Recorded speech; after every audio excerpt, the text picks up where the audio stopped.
The Hollow Earth. Oh my god. And the great apes became the protectors of humanity. This is something that we have never encountered.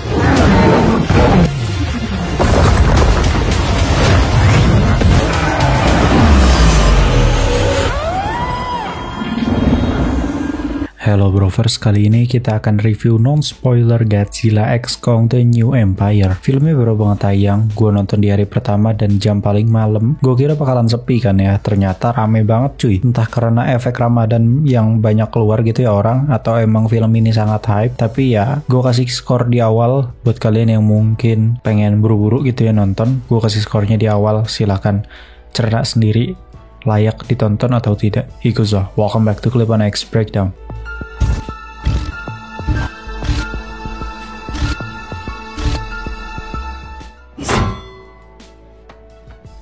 Oke, penilaian pertama tentu saja dari plot ceritanya ya cuy. Jujur plot ceritanya tuh bukan tipe yang gimana ya, bukan tipe yang emang pengen jualan plot cerita gitu loh. Dari awal juga pertama kali adegan scene pembuka pun udah bukan manusia cuy. Adegan scene pembukanya itu adalah si Kong itu yang lagi, aduh anjing, spoiler jatuhnya. Ya pokoknya ada banyak adegan monsternya cuy, dan plot ceritanya tuh sangat minim sekali terlihat di film ini. Jadi bener-bener permasalahannya tuh pure hanya teritori, dimana ada sosok beruk atau lutung yang memang doi itu selengean gitu cuy, belagu gitu, dan pengen menantang Godzilla untuk berperang lagi, gue kasih tahu berperang lagi karena nanti ada ceritanya kenapa dia pengen ngajak berperang lagi. Intinya seperti itu, dan ternyata kaum yang ada di situ gitu ya, paguyuban suku Iwi yang ada di Hollow Earth itu sudah mengetahui hal tersebut, perihal Scar King ini, dan akhirnya mereka mengirim signal ke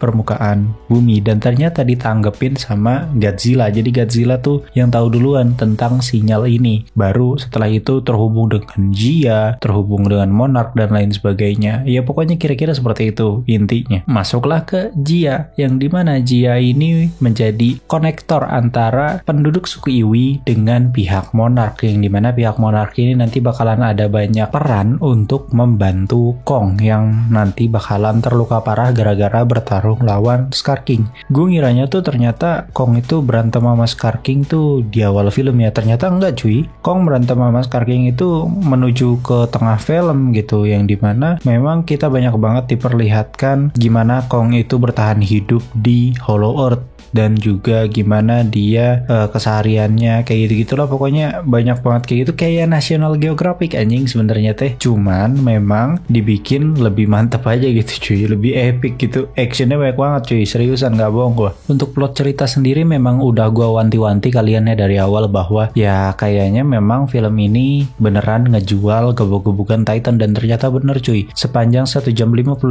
menit kira-kira ada lebih dari 6-7 pukul-pukulan Titan gitu cuy, dan itu panjang. Dan kalau kalian penasaran ada banyak Titan yang muncul di sini atau enggak, ya bener lah cuy, ada banyak, kurang lebih kalau Titan utamanya itu ada 5, Mothra, Godzilla, Kong, Shimo, dan juga Scar King. Sisanya itu ada Titan-Titan yang dari sekitaran Hollow Earth gitu ya, Titan-Titan baru lah yang dimana gue tuh baru lihat gitu ya. Kalau untuk Tiamat dan juga Skyla ya ada gitu, cuman memang dia pertarungannya singkat gitu, dan memang untuk apa juga gitu, nggak ada peran penting di film ini gitu. Untuk sinematografinya menurut gue pribadi, sinematografi di film ini tuh terjadi peningkatan yang sangat signifikan sekali ya cuy.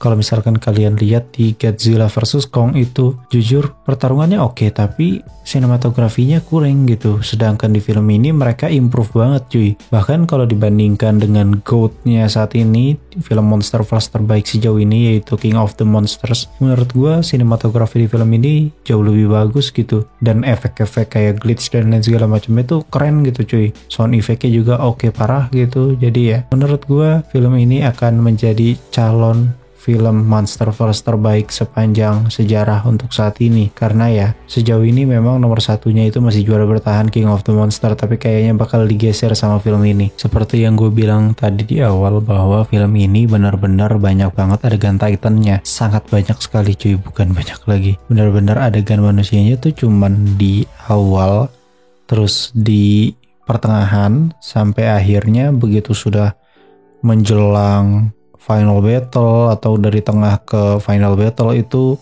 pure banyak banget scene Titannya, bener-bener sebanyak itu.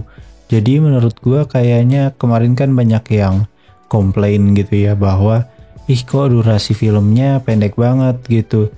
Sebenarnya gue tanya lagi ke lu, 1 jam 55 menit untuk gebuk-gebukan Titan cukup atau enggak? Karena bagi gue cukup.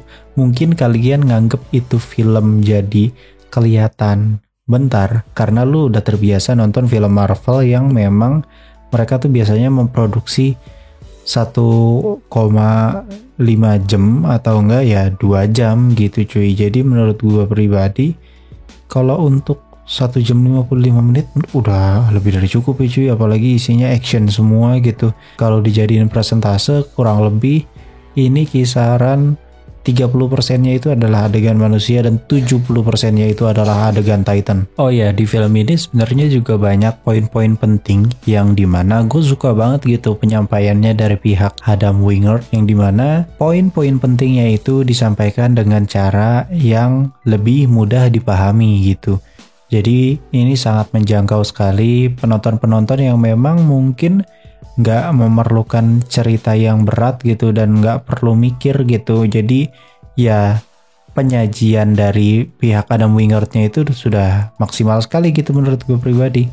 Dan kalau kalian merupakan fans Monsterverse, kalian pasti sadar bahwa poin-poin yang nanti akan disampaikan oleh pihak suku Yui itu sebenarnya ada beberapa yang memang akan dijadikan sebagai penutup plot hole cuy. Karena nanti deh dijelasinnya pas versi spoilernya aja menurut gue ya. Karena kayaknya memang nanti penutup plot hole-nya tuh bakalan sesimpel ini aja gitu, nggak usah dibikin ribet atau dibikin penontonnya itu mikir banget gitu. Dan buat kalian yang mungkin bertanya-tanya apakah adegan Shimo itu banyak atau tidak, jawabannya tidak. Adegan Shimo sedikit, benar-benar cuman dari pertengahan, tampil singkat. Terus juga ada adegan pas pertengahan menuju akhir, itu kalau nggak salah pas bagian Scar King itu akhirnya bisa masuk ke something ya, pokoknya gitulah. Dan akhirnya di situ terjadi pertarungan antara Godzilla dengan Shimo. Ya, Shimo di sini pure duel dengan Godzilla dan Godzilla sama sekali tidak ngegubris Scar King, bener-bener dia memang melawan Shimo. Sedangkan sosok Kong itu berduel pure dengan Scar King. Dan buat yang belum nonton pasti kalian bertanya-tanya apakah Shimo dan Godzilla itu setara dan apakah Shimo itu jauh lebih kuat dari Godzilla? Jawabannya enggak. Godzilla memang masih menjadi raja sekaligus dewanya para monster. Dia yang terkuat dan bakal terjawab kok di film ini, yang dimana Shimo tuh getol gitu, anjing getol. Jadi ya bener-bener badannya doang gede gitu, kata gue teh sesuai dengan prediksi gue nih, Shimo tuh getol gitu ya, gede tolol. Kalau diduelin gitu ya antara Godzilla dan juga Shimo, itu udah kelihatan banget kok bahwa Godzilla itu benar-benar sekuat itu cuy, seriusan.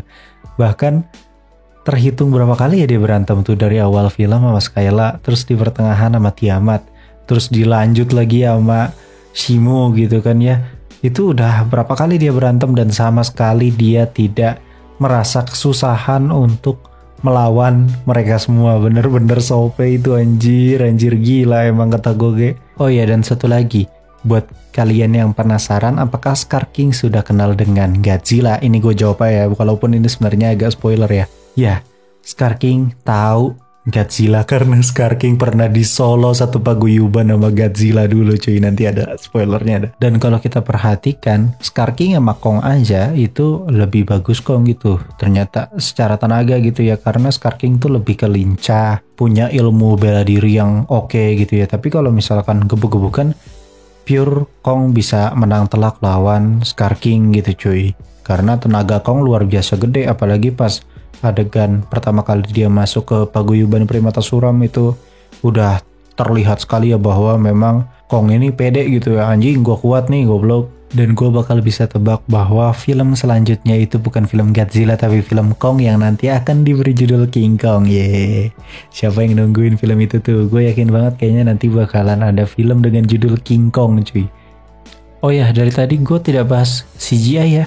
CGI-nya ciamik banget cuy. Godzilla vs Kong ini jauh lebih bagus. Ini sumpah mungkin karena ada Mothra kali ya. CGI-nya bener-bener kelewatan, bagus banget CGI-nya Mothra, gila. Gak ngotak cuy. Bener-bener tekstur bulu-bulu yang ada di badannya tuh kelihatan banget dan anjir sumpah cakep banget cuy. Gimana lu nonton di IMAX kayaknya wah keren banget kalau lu nonton di IMAX deh. Apalagi cara Mothra itu terbang secara anggun gitu ya, itu keren banget cuy sumpah dah. Apalagi pas pertama kali muncul gitu kan ya Mothra-nya, wah itu kacau lundro.